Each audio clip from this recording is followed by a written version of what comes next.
Ada yang tanya, kohen itu apa?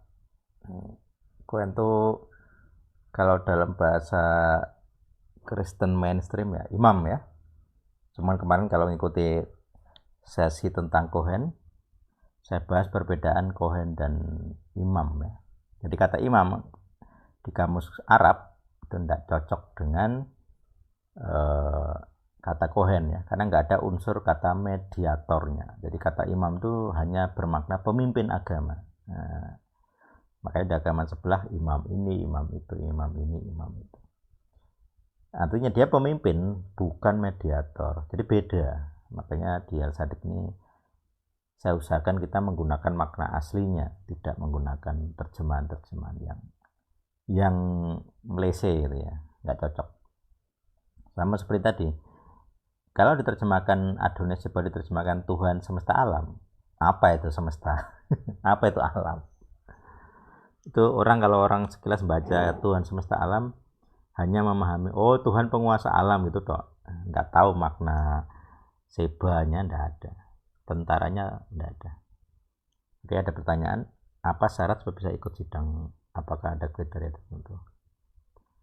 Oh, saya nggak tahu sih kriteria jelas. Tapi kalau disuruh menyusun kira-kira gitu ya, satu berarti harus tahu dulu bahwa ada yang namanya dewan ilahi. Jadi Tuhan ketika memutuskan sesuatu selalu memberitahukan kepada dewan ilahi di atas sana ya, para malaikat. Kemudian di antara dewan ilahi itu ada sebagian manusia. Satu, para nabi. Yang kedua, walaupun dia bukan nabi, sebutannya ya. Kayak Abraham itu nabi atau bukan? Kalau di sebelah Abraham disebut nabi. Kalau kita kayaknya di Kristen, saya jarang memahami Abraham sebagai nabi ya. Karena kitab nabi-nabi, Nevi'im itu ada sendiri, Abraham tidak masuk ya. Nah, nabi ya kayak Elia, Yeremia tadi, Abraham, tidak ada kitab Abraham itu tidak ada.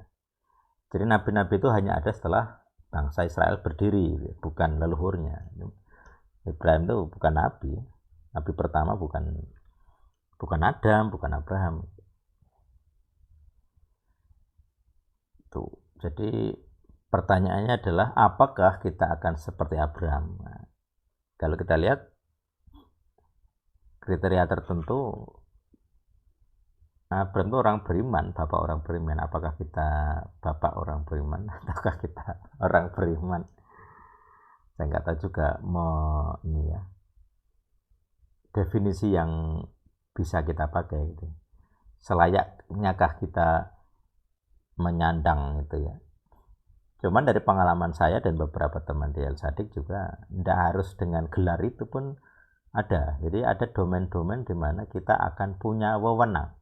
Setiap orang punya potensi, artinya bisa. Jadi kalau ditanya apakah kita bisa, bisa.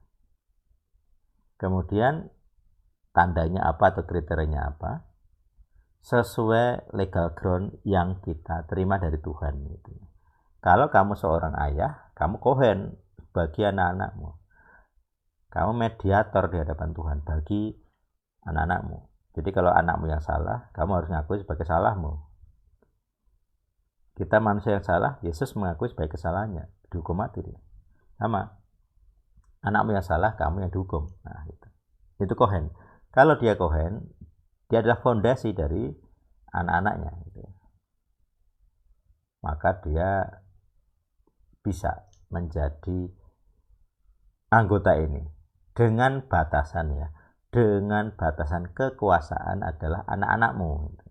Sama seperti Ayub tadi, ketika Ayub mempersembahkan korban bakaran, itu kan domainnya, kekuasaannya adalah anak-anaknya. Jadi Ayub adalah kohen bagi anak-anaknya.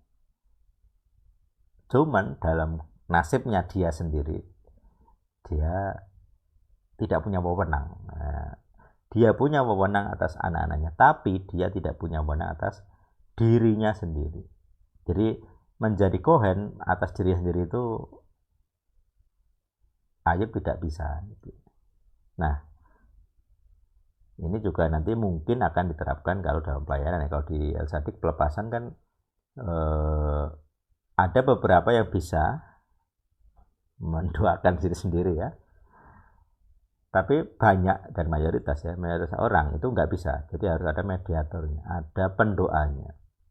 Jadi kalau kalian punya kasus okultis, seringkali saya kirim pengakuan dosa misalnya. Ada yang bisa sendiri, nggak perlu saya bantu, nggak perlu saya doakan. Tinggal pengakuan sesuai teks yang saya kirim, diakui sendiri, manifest sendiri, ya mungkin muntah atau apa gitu kalau ada ya. Ada yang tidak bereaksi juga dan selesai sendiri gitu. Bahkan ada yang bertahun-tahun nggak lapor saya, tiba-tiba ngomong, aku ya ikut kok pelepasanmu, nah, gitu. Tapi nggak pernah lapor dan dia ngalami manfaatnya. Itu artinya dia bisa menjadi kohen atas diri sendiri. Tapi seringkali dan mayoritas orang itu nggak bisa ya. Saya harus melayani ya. Saya harus membantu dia berdoa, saya harus ngurusi semuanya. Nek muntah ya aku nggak plastik misalnya. Nah itu. Jadi artinya bisa berpotensi, semua orang punya potensi. Kriterianya adalah sesuai ya, ini sesuai batasan legal ground. Apa itu batasan legal ground? Mungkin kalau bahasa yang lebih mudah dipahami ya pangkat lah ya. Pangkat kerohanian mungkin. Kalau kamu pangkat kerohanianmu sebagai orang tua, ya anak-anakmu. Jadi batasan hakmu, hak berdoamu yang punya wewenang adalah anak-anakmu. Kalau doa kepada anak-anakmu akan berbeda hasilnya dengan doamu kepada negara. Kamu mendoakan negara, kamu mendoakan presiden. Kalau mendoakannya sih bisa, tapi dampak dari doamu belum tentu sama. Sama seperti kalau teman-teman ya yang 2019 ya. Sekian puluh orang berdoa 24 jam selama seminggu. Setiap setengah jam ada 1 orang, 2 orang berdoa. 2 semalam suntuk ya. Selama seminggu. Supaya orang ini sembuh gitu. Tapi nggak sembuh gitu. Ngotot doa nggak sembuh. Artinya apa? Doanya tidak didengar. Sia-sia doanya. Artinya doa itu doa mereka tidak punya wewenang. Makanya di El Sadik saya tidak sembarangan doa, sekedar minta itu nggak guna. Saya cek dulu, saya pastikan dulu saya punya wewenang apa. Kalau saya nggak punya wewenang, saya mau minta sesuatu nggak ada gunanya, nggak akan didengar, nggak ada hasilnya. Makanya ini yang kadang orang sulit pahami. Mereka minta ini itu sesuai pikirannya ya, bikin pokok-pokok doa gitu. Tapi nggak berhasil doanya. Minta sembuh malah mati ya. Makanya doa legal ground itu harus dicek. Sama seperti tadi, ada jaksa, ada pengacara, sistem peradilan ya, legal ground ya, ada hukumnya. Doamu itu wewenangnya apa? Level kerohanianmu itu level apa? Kalau domainmu, levelmu, doamu adalah satu kampung, kemudian kamu doakan negara, ya bisa, tapi nggak ada efeknya. Kalau levelmu kecamatan, kamu mendoakan wilayah kabupaten, tidak ada efeknya. Atau bahasa lainnya mungkin kamu nggak bisa beriman mungkin ya. Imanmu hanya level kecamatan. Kamu mendoakan level kabupaten tidak akan bisa, level negara tidak akan bisa. Mau seberapa banyak itu kalau ada gereja ditutup? Berapa banyak orang berdoa supaya ya orang-orang yang bertobat? Apa dampaknya? Tidak ada. Makin banyak orang anti ya. Seperti ya, tadi saya di grup ada dari apa tadi? Belet atau apa dari Bogor tadi yang orang Natalan tidak boleh itu. Cilebut ya. Cilebut dekat Bogor. Saya belum melihat itu doa-doa orang Kristen Indonesia sejak dulu tentang para penganiaya itu berhasil, khususnya Jabar. Mana? Berapa banyak pengaruh doa-doa Kristen kepada orang-orang Jabar biar tobat? Negara. Gereja Pasundan aja isinya bukan orang Pasundan. Nah, itu. Artinya ini jadi menarik itu. Artinya ada doa-doa orang Kristen yang nggak berkuasa. hanya kayak membual aja di udara gitu. Didengarkan juga tidak. Jadi Tuhan di atas sana bersama Dewan Langit ketika melihat doa-doa orang-orang Kristen nggak selalu didengarkan ternyata. Seperti tadi yang saya bilang, 2 semalam suntuk seminggu, berdoa minta sembuh, bahkan dulu ada yang nubuat bahkan, kamu akan sembuh ini, ternyata enggak, mati. Berarti kan nubatan palsu dia. Di depan publik apalagi. Jadi seakan-akan membombong-bombongnya, menghibur lah gitu ya. Dia pengen menghibur tapi dengan nuansa nubuat. Gitu. Wah, kamu akan sembuh ini, sembuh ini. Ternyata mati dalam hari seminggu. Gitu. Itu kan memalukan. Makanya secret orang-orang yang tidak berada pada level zod ketika mendoakan yang di luar domain kekuasaan doanya memalukan itu. Ya kayak tadi ya, di depan publik bernubuat dia akan sembuh, ternyata nggak sembuh, meninggal. Roh apa yang bicara itu ya? Ataukah itu hanya sekedar kemanusiaannya dengan kepercayaan dirinya? Makanya saya sebisa mungkin hati-hati gitu ya, terutama di komunitas El Sadik ini.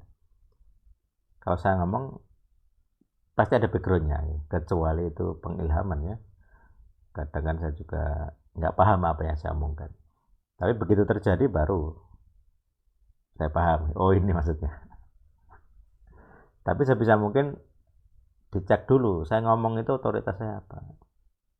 Kalau saya menasihati orang, saya cek dulu kira-kira orang akan mendengarkan atau tidak. Kalau saya melihat potensi didengarkan itu nol, ya ngapain saya ngomong. Ngapain kita memberikan mutiara kepada para anjing dan babi, kan begitu kan prinsip pemuridan Yesus. Jangan berikan mutiaramu kepada anjing, kepada babi. Berikan barang berharga kepada orang-orang yang bisa menghargainya. Nah, itu legal ground. Termasuk doa juga punya batasan-batasan. Doa minta ini minta itu terlalu remeh ya. Pertanyaannya, doamu itu sesuai nggak dengan kehendak Tuhan, sesuai nggak dengan keputusan Tuhan. Kamu punya hak nggak untuk bersuara, nah, gitu. Kalau selama ini doamu tidak ngefek gitu ya, secara teori pasti kamu tidak punya wewenang atas doa itu.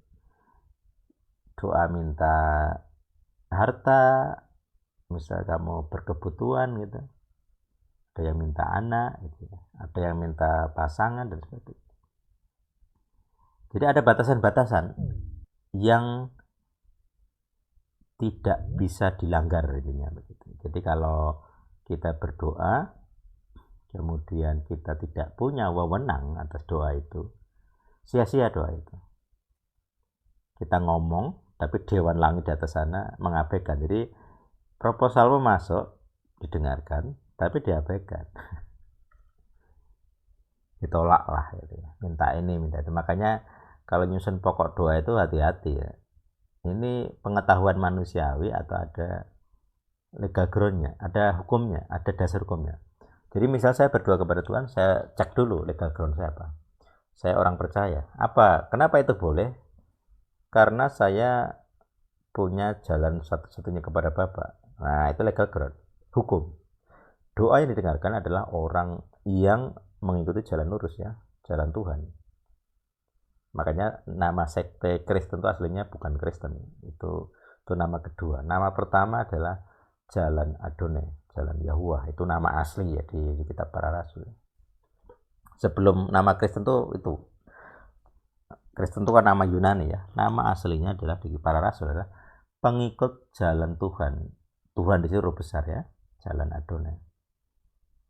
Jadi orang Kristen Jemaat Mula-Mula di Kisah Para Rasul itu disebut pengikut jalan Adonai.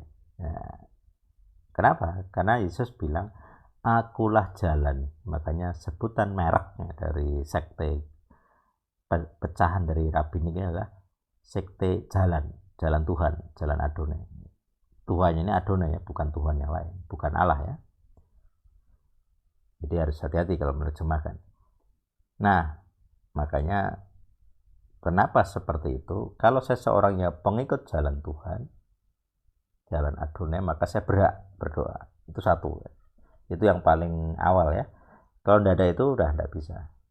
Artinya kalau dia bukan pengikut jalan Adonai, legal groundnya apa untuk didengarkan? Tidak ada. Kemarin dulu atau mungkin dulu saya bahas, bukan doa orang yang dianiaya yang didengarkan Tuhan, tapi doa orang benar. Nah, orang benar, kata benar itu kan sadik. Jadi orang yang sadik, yang benar, doanya didengarkan. Tapi orang yang tidak benar, tidak didengarkan. Jadi kalau doa kita tidak didengarkan, tidak ada buahnya, nggak ada hasilnya. Bahkan sebaliknya, minta sembuh malah mati, minta sukses malah hancur, gagal. Itu berarti kita tidak didengarkan doa kita. Sia-sia, permintaanmu sia-sia. Itu. Berarti ada yang salah, itu aja. Salahnya di mana kita bisa cari tahu. Tapi yang jelas, pasti ada salahnya. Kalau di bagian lain ayat tentang doa bilangnya, kamu meminta untuk hawa nafsu sendiri, bisa. Nah, artinya apa? Itu manusiawi, hawa nafsumu sendiri. Termasuk hawa nafsu kerohanian. Tuhan, saya ingin adik, rohani saya banyak. Itu hawa nafsu kerohanian. Karena lembaga pemuritan seringkali harus punya target, gereja juga sama. Kalau kamu memenangkan jiwa 80 jemaat, dapat tiket ke Yerusalem. Nah, ini manusiawi. Tuhannya di mana? Sistem-sistem gereja juga bermasalah itu, tentang pemuritan, pengembalaan dan sebagainya. Doa-doanya sia-sia seringkali. Makanya kadang miris gereja-gereja besar, duitnya banyak tapi misinya nol. Nah, jiwanya nggak bertambah. Duitnya banyak tapi jiwanya nggak bertambah. Bertambah karena keturunan saja atau pindah gereja. Jiwa baru nggak ada. Artinya doa-doanya useless juga itu. Legal groundnya nol itu. Nggak sehat gerejanya. Gitu. Oke, itu jawaban saya untuk pertanyaan tadi. Kita bisa nggak menjadi seperti anggota SOT? Terus kriteria apa? Nah, kriteria ini nggak sama untuk setiap orang. Makanya sering saya bahas legal ground orang terpilih ya. Kalau orang terpilih udah itu mau bejat sekalipun agak sulit dilawan ya. Daud orang bejat tentang perempuan misalnya, tapi dia dicintai Tuhan. Salomo termasuk orang terpilih ya, mendirikan bait suci. Tapi dia juga bermasalah dengan para perempuan. Ya, kira-kira seperti itu. Monggo silakan pertanyaan lain.